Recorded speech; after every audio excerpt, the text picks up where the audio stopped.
Le escuchaba al profe, no solamente su editorial, sino le venía escuchando durante todo el trayecto de camino a la radio. Y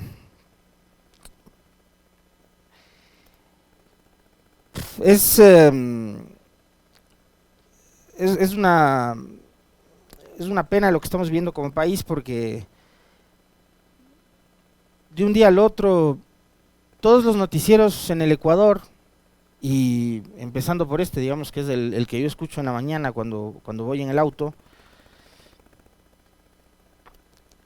pasaron a ser crónica roja, ¿no? De la noche a la mañana. Y hoy le escuchaba al profe y todo es muerte, todo es sicariato, todo es delincuencia, todo es violencia, eh, masacres en las cárceles, secuestros, extorsiones.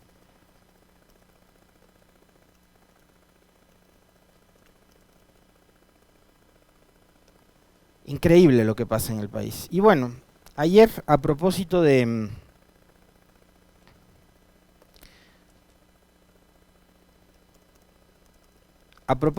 lo que pasa en el país y lo que comentábamos con ustedes del traslado de este sujeto que es líder de una de las bandas más peligrosas, la de los choneros, de la cárcel regional de la penitenciaría hacia La Roca, que es esta cárcel de máxima seguridad. Hubo reacciones. Y claro, no sé si nos ayudan ahí el Esteban y el Javi a buscar imágenes de lo que sucedió ayer en las calles de Guayaquil, como gente motorizada, que además iban escoltados por la policía, y después también imágenes de privados de libertad que transmitían y enviaban videos desde ahí ven ustedes a los motorizados, ¿no? Recorriendo las calles y las avenidas aledañas a las cárceles en Guayaquil. Como les decíamos, fue removido durante el feriado del 10 de agosto este sujeto alias Fito de la penitenciaría del Litoral, de la cárcel regional a la de máxima seguridad La Roca, y obviamente sin ser unos expertos en materia de seguridad sabíamos que esto iba a desatar y a desencadenar reacciones, y las reacciones son las que ustedes están viendo, ¿no? Estos sujetos que van desaforados en motocicleta para reclamar y exigir que se lo devuelvan a Fito a la penitenciaría. Y después imágenes de privados de libertad en los techos de la cárcel, transmitiendo a través de los celulares, grabando videos, haciéndose fotos, enviando esas fotos al exterior de las cárceles, y claro, si estaban transmitiendo, ¿no? Lo que demuestra que los barridos no son tampoco del todo eficientes, que probablemente sacarán una parte de las cosas que encuentran en las cárceles y otro tanto de celulares, de computadoras, de equipos tecnológicos de comunicación, incluso armas, todavía deben seguir adentro de las cárceles, ¿no? Por eso es que se dan el lujo de transmitir desde los techos en esta suerte de protesta para que les devuelvan a su líder, alias Fito, ¿no?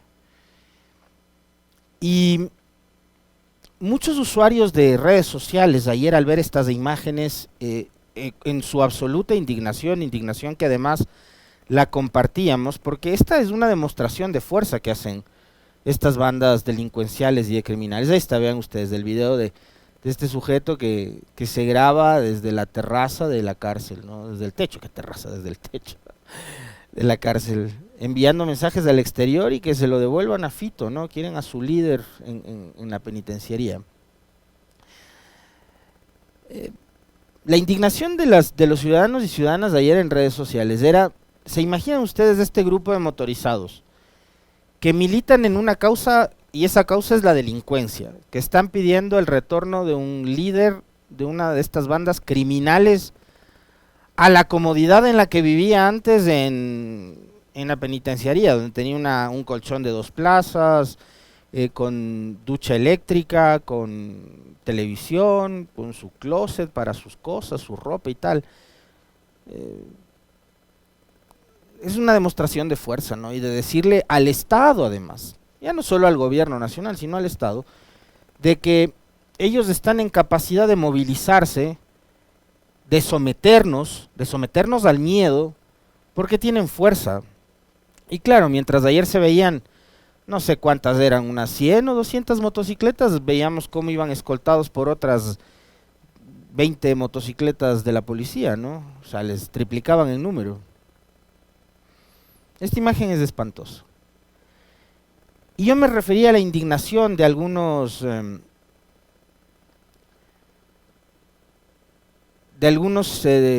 usuarios de redes sociales, porque lo que decían es a todos estos que ayer caotizaron las calles de Guayaquil, exigiendo el regreso de su líder, de un delincuente, de una banda criminal que mete miedo, que es una banda probablemente en donde hay muchos gatilleros, estos sicarios, asesinos a sueldo, etcétera, etcétera, etcétera. Ahí la policía hasta los escolta, pero si se tratara de una protesta social como las que vivimos nosotros en este país, en octubre del 19, en junio del 2022, seguramente la contundencia y la fuerza con la que actuaría la policía sería totalmente diferente.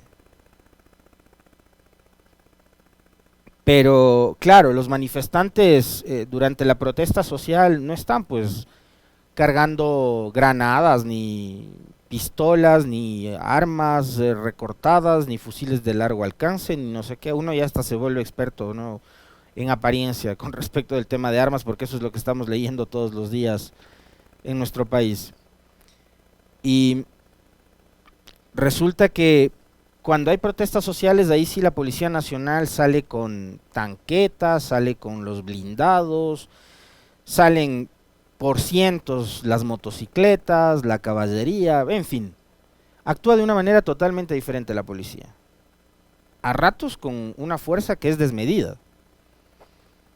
Y ayer los usuarios de redes sociales expresaban justamente ese malestar con respecto de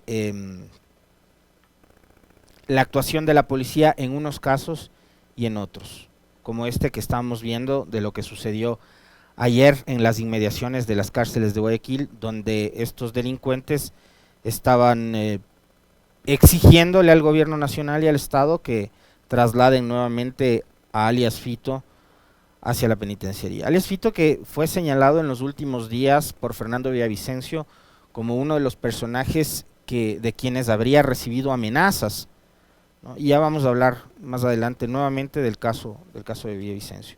Pero quiero cerrar este tema de la violencia primero, refiriéndome a un acontecimiento que ha ocurrido el día de ayer también en este país, y es el asesinato de Pedro Briones, un militante de la Revolución Ciudadana de la provincia de Esmeraldas. Cuando uno pone el nombre de Pedro Briones en un buscador de internet, bueno, acá ustedes están viendo la nota de Radio Pichincha, pero si van a un buscador de internet, se van a sorprender que las notas que primero aparecen de Pedro Briones y el asesinato de ayer en Esmeraldas es de medios internacionales. Porque son pocos, o han sido pocos, los medios de comunicación en este país que se han referido al asesinato de este dirigente político en Esmeraldas el día de ayer. Pedro Briones, dirigente político de la Revolución Ciudadana, fue asesinado la tarde de este lunes 14 de agosto. Briones recibió 2 impactos de bala en la parroquia San Mateo Esmeraldas. 2 sicarios que se movilizaban en una moto le habrían disparado al menos en 2 ocasiones luego del ataque. La víctima fue trasladada al Hospital General Delfina Torres de Concha. Ahí los médicos intentaron recuperarle un poco de su salud, pero no lo lograron, ¿no? Asesinaron a otro compañero nuestro en Esmeraldas y Abasta, indicó en sus redes sociales el expresidente Rafael Correa, mientras que la exasambleísta y ahora candidata Paola Cabezas, de Esmeraldas también, oriunda de esta provincia, decía: otra pérdida que nos parte el alma. Pedro Briones, dirigente de la Revolución Ciudadana, Esmeraldas en San Mateo, una bala asesina acabó con su vida. La candidata presidencial Luisa González también se pronunció en su cuenta de Twitter: Ecuador vive su época más sangrienta, esto se lo debemos al abandono total de un gobierno inepto y a un estado tomado por las mafias. Mi abrazo solidario a la familia del compañero Pedro Briones, caído en manos de la violencia. El cambio es urgente. Este nuevo homicidio a un político ecuatoriano se da 5 días después del asesinato del candidato presidencial Fernando Villavicencio. Recordemos que el aspirante presidencial fue atacado por sicarios también en los exteriores del Coliseo del Colegio Teodoro Anderson, que está ubicado acá en la zona norte de la ciudad de Quito.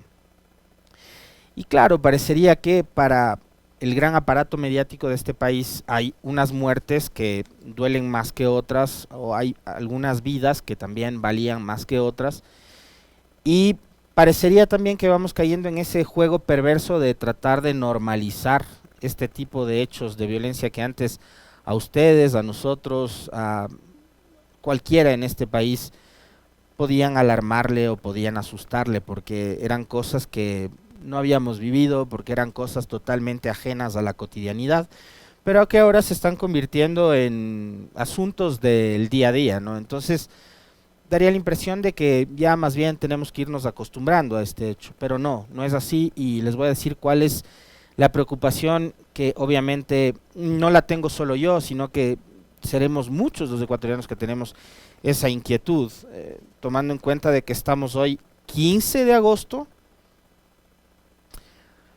por cierto, es quincena, toca pagar cuentas. Estamos a 5 días de las elecciones. Y fíjense ustedes, ayer nosotros al final del noticiero hacíamos un comentario cuando estábamos ya casi cerrando el noticiero junto a Licenia, escuchando las últimas declaraciones que había brindado Patricio Carrillo y algún otro funcionario del gobierno actual con respecto al tema Villavicencio. Y estábamos, y claro, la familia también, la esposa del señor Villavicencio, ¿no? Y las acusaciones que se habían lanzado durante el fin de semana, que terminaban siendo bastante contradictorias, hasta hoy lo son. Una cosa es lo que dicen determinados actores políticos en sus entrevistas, otra cosa es la que han salido a decir ayer en comunicados que han subido a sus redes sociales, lo cual lo único que hace es alimentar el morbo que existe en este momento en torno al caso de Fernando Villavicencio y a la incertidumbre. No dan luces, mientras además hay una policía, y nos toca confiar porque son las instituciones que hay, no hay más. Una policía, una fiscalía y hasta un ente externo como el FBI, que ha sido solicitado por el gobierno de Ecuador para que se hagan las investigaciones, no llegan a una conclusión. Lo que pueda decir Pepito, Luisito, Juanita o quien sea en su Twitter, en su Facebook o en cualquier entrevista, ahora mismo podría caer incluso en el plano de la irresponsabilidad si no se enmarca dentro de las investigaciones que hagan o que tienen que hacer los organismos que investigan esta y todas las muertes de este país, que ya hemos visto además que hay muertes que han quedado en el olvido y sobre las cuales poco y nada se sabe, ¿no? En el caso del asesinato de Rubén Cherres, que ocurrió en marzo pasado, entendemos que hay un par de personas detenidas, pero que esas personas detenidas no están ayudando a llegar a saber quiénes fueron los autores intelectuales del asesinato. Es más, no sé si es que hay el esfuerzo necesario por parte de los operadores judiciales para que estas personas declaren o digan si alguien les contrató y ese alguien quién fue, quién es, no sé. Pero ahí está, ¿no? Entonces, yo preferiría esperar las investigaciones antes de emitir cualquier tipo de acusación o sentencia, que eso es lo que están pretendiendo hacer de manera irresponsable. Y ayer en el cierre del noticiero nosotros hacíamos justamente un llamado a eso, ¿no? A guardar un poco la cordura, la sensatez, a no alimentar este ambiente que ya es de muchísima incertidumbre, además sobre un tema tan delicado como es el asesinato de una persona en general, pero más tratándose de un candidato presidencial en medio de una elección, porque el asesinato de Villavicencio ocurre pocos días antes de que se desarrollen las elecciones, 11 días antes de ir a las urnas, es que pasa este acontecimiento violento, ¿no? En contra del candidato de la organización Construye. Y a propósito de eso, la Policía Nacional ayer emitió un comunicado en el cual repiten de alguna manera lo mismo que ya había dicho su comandante general y el ministro del Interior en una rueda de prensa que brindaron el domingo. Pero me voy a quedar con el sexto numeral de este comunicado. La Policía Nacional rechaza que ciertos actores políticos establezcan conclusiones sobre los hechos que están bajo investigación de la Fiscalía General del Estado, basados únicamente en información que circula en redes sociales o relatos de fuentes no oficiales, y de esta forma emitir opiniones sin sustento técnico y utilizada para fines políticos. Este comunicado lo sacan porque además todo lo que dicen antes, son 5 numerales anteriores en donde vuelven a hablar nuevamente de que el FBI está en Ecuador y que ya han tenido sus primeras reuniones y tales, fue algo que ya lo dijeron el domingo. Pero este comunicado lo saca la policía ayer, justo ayer que Rafael Correa brindó una entrevista. Creo que es, capaz me equivoco, pero me da la impresión de que sí, a nivel nacional, en un canal de cobertura como este, que fue RTS, la primera vez en más de 6 años que un canal de televisión abierta le invita y le da un espacio a Rafael Correa, ¿no? Como para hablar un poco del bloqueo mediático. Escuchémosle por favor a Correa. ¿A quién asesinó un candidato presidencial? Sea de mi agrado o no sea de mi agrado, ustedes saben lo que pensaba Villavicencio.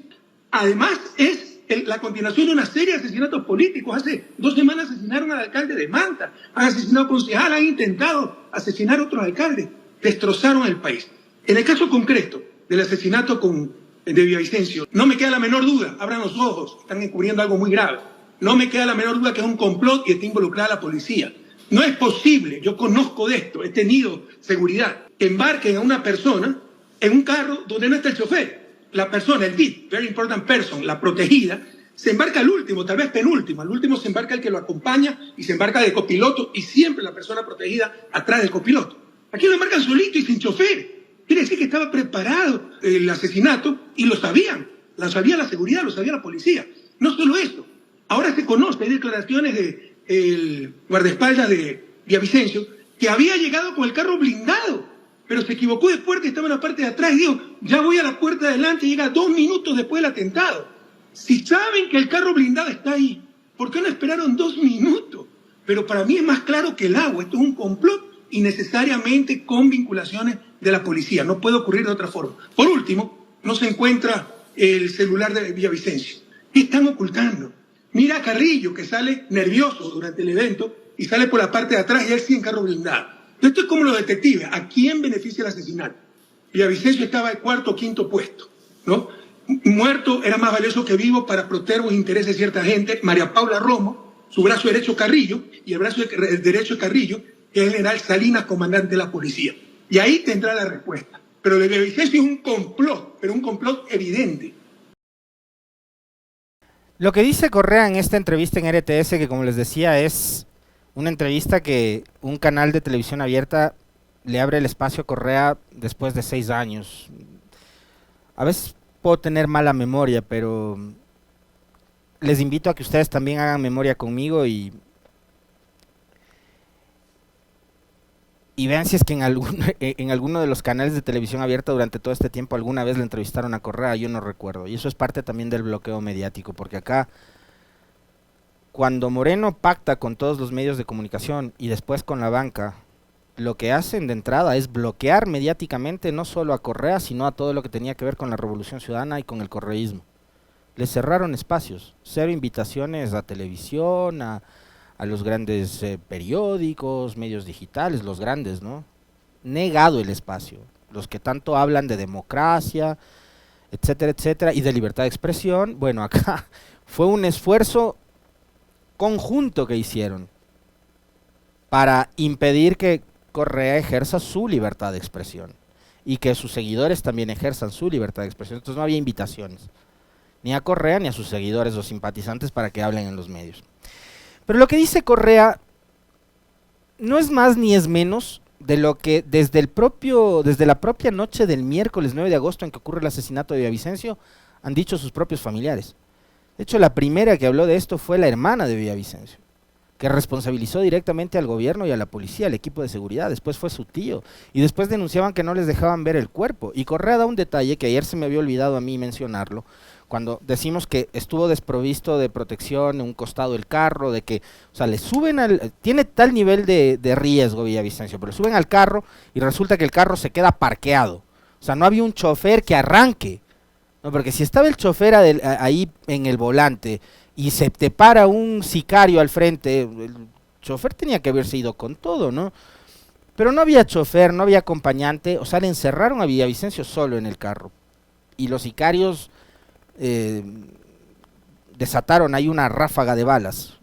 Entiendo que como 40 disparos que se hacen ese día. Pero el detalle que decía Correa, no encuentran el celular de Villavicencio. Y Villavicencio decía que había recibido amenazas de alias Fito, de no sé quién, como para que se investigue, ¿no? ¿Dónde está el celular del candidato? No se encuentra el celular del candidato. ¿Quién lo tiene? Entonces lo que ha dicho Correa no es ni más ni menos de lo que han manifestado los propios familiares del candidato. Pero ya han salido con este comunicado a decir, ojo, no, por favor, que no sé qué. Esas son justamente las imágenes de cuando lo meten en el carro a Villavicencio. No había un acompañante, no tenían la manta antibalas de la que hablaba ayer Carrillo, ¿se acuerdan? No había conductor en el carro y empiezan a disparar el momento en que ya lo encierran en la camioneta. Es todo muy raro, en realidad es todo muy raro. Pero nosotros no vamos a abonar a la incertidumbre más allá de estos hechos, de estos acontecimientos que están ahí. Y nosotros comentamos sobre lo que se ve, nada más no estamos inventando nombres, ni presuntos responsables, ni autores materiales, ni intelectuales, ni nada por el estilo, porque eso no nos compete, porque nosotros no estamos haciendo la investigación, ¿no es cierto? Bien, ahora, que esto es algo que me preocupa y mucho, porque estamos, les repito, a 5 días de las elecciones. Y yo les voy a hablar de una aprehensión que tengo en este momento.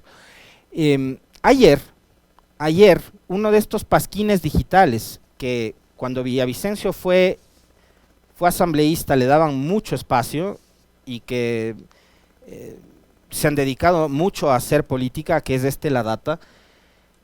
Fíjense lo que dice este post, ¿no? Que es posterior, lo subieron ayer a las 13 horas con 46 minutos. Urgente, el contenido de este video que circula en las redes sociales de Ecuador relacionado con el asesinato de Fernando Villavicencio es falso y no ha sido creado por ninguna de las cadenas de France 24.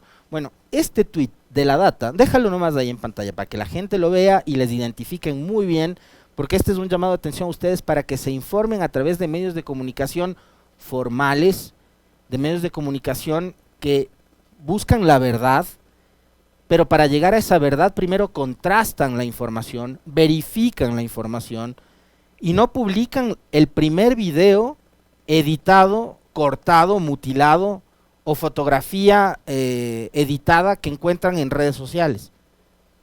Que eso es lo que hacen muchos medios de comunicación en este país, incluso medios tradicionales se han dedicado ya a eso, a publicar noticias falsas.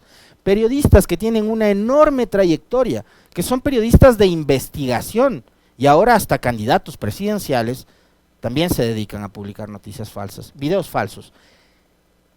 Este video falso del que habla La Data, ¿saben quién lo publicó? La Data.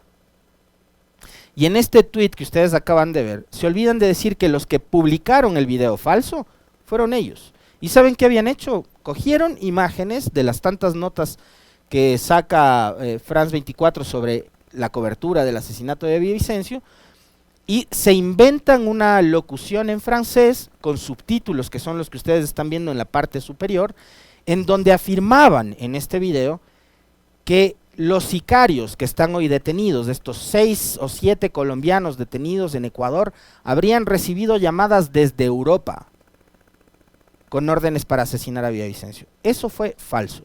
Y France 24 y muchas otras cuentas que se dedican a hacer fact-checking en redes sociales y en la web, dijeron que el video era falso. Pero ese video lo subió La Data más o menos a esta hora. Porque mientras yo estaba haciendo el comentario, una persona me compartió a través del WhatsApp esa publicación. Y claro, como se trata de La Data, que es un pasquín digital, que huele muy mal, lo primero que hice fue ir a hacer un un monitoreo de las cuentas de France 24 y en ninguna había ninguna nota que hable de lo que estaba hablando la famosa data. Entonces, esta data y muchos otros pasquines, no solo digitales, sino medios tradicionales que actúan como eso, como pasquines, me da la impresión que están tratando como de sembrar muchas dudas e inestabilidad en un ambiente que ya es inestable y que ya es caótico y que ya es crítico. Ayer, el actual candidato presidencial, reemplazo de Villavicencio, Cristian Zurita, salió en sus redes sociales a dar nombres y apellidos de quienes, a su criterio, estarían detrás del asesinato de Villavicencio, sin que se haya hecho ningún tipo de investigación, sin verificación, solo desde la presunción y desde la animadversión política que ellos cargan en contra de determinados actores sociales y políticos de este país. Ayer el hombre se aventuró y se aventó a subir un video en redes sociales en donde daba nombres y apellidos de ex asambleístas del Partido Social Cristiano y de la Revolución Ciudadana, a quienes acusa de ser los autores intelectuales del asesinato de Villavicencio. ¿Por qué? Porque durante el curso del juicio político en contra de Guillermo Lasso, en donde Villavicencio actuó como abogado defensor del presidente, Villavicencio confrontó en varias ocasiones con estos personajes. Y según Zurita, había Villavicencio ido a la fiscalía a presentar una denuncia porque ellos habrían estado intentando atentar contra su seguridad y su vida. Pruebas cero, más allá de las presunciones. Y aquí va mi aprehensión que les decía yo. El domingo son las elecciones. A 6 días de las elecciones han asesinado a otro dirigente político. A 6 días de las elecciones, un grupo delincuencial como los choneros ha puesto a circular motocicletas con sicarios, con gatilleros en las calles de Guayaquil para reclamar por el traslado de su líder. Y empiezan a generar zozobra y miedo en la sociedad.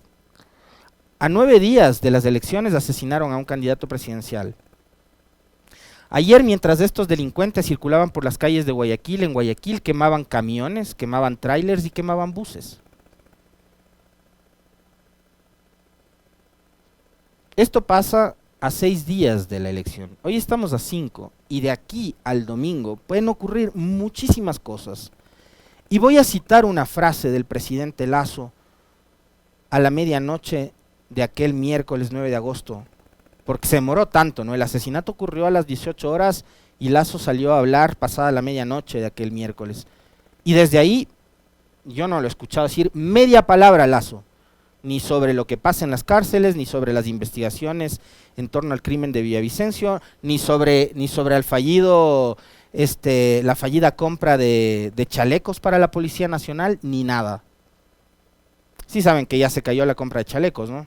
Y ahora salen con que las municiones y las armas y no sé qué van a llegar al país en octubre, recién, cuando ellos ya están de salida. Pero al presidente no se le ha escuchado decir nada. Pero voy a citar una frase de él, con respecto de que aquí en este país hay alguien que quiere boicotear las elecciones. A mí me da la impresión de que sí, de que las elecciones del domingo a esta hora están corriendo un gravísimo peligro. Incluso porque los ciudadanos que tenemos que ir a votar, lo haremos con mucho miedo de que en los centros educativos donde vamos a votar puede ocurrir un atentado, el momento en que hay mayor afluencia de gente. Con escenas como la que vivimos ayer en Guayaquil, con estos gatilleros y sicarios circulando en motocicleta como dueños de la ciudad y de las vías, metiendo miedo, con asesinatos como el de Pedro Briones en Esmeraldas, tomando en cuenta de que en este país parecería que nadie está seguro, de que nadie está seguro. ¿Cómo vamos a ir a votar el próximo domingo? ¿Y el presidente Lasso, en dónde está? ¿Cuál es la seguridad que nos está brindando el gobierno y el presidente para que los ecuatorianos podamos y tengamos las garantías necesarias para poder acudir el próximo domingo a las urnas a votar? ¿Cuáles son las garantías que en este momento tiene la democracia en el Ecuador? Yo les pregunto a ustedes, ¿van a ir tranquilos junto a sus familias, sus hijos, sus hijas, sus padres, sus madres, a las urnas a votar?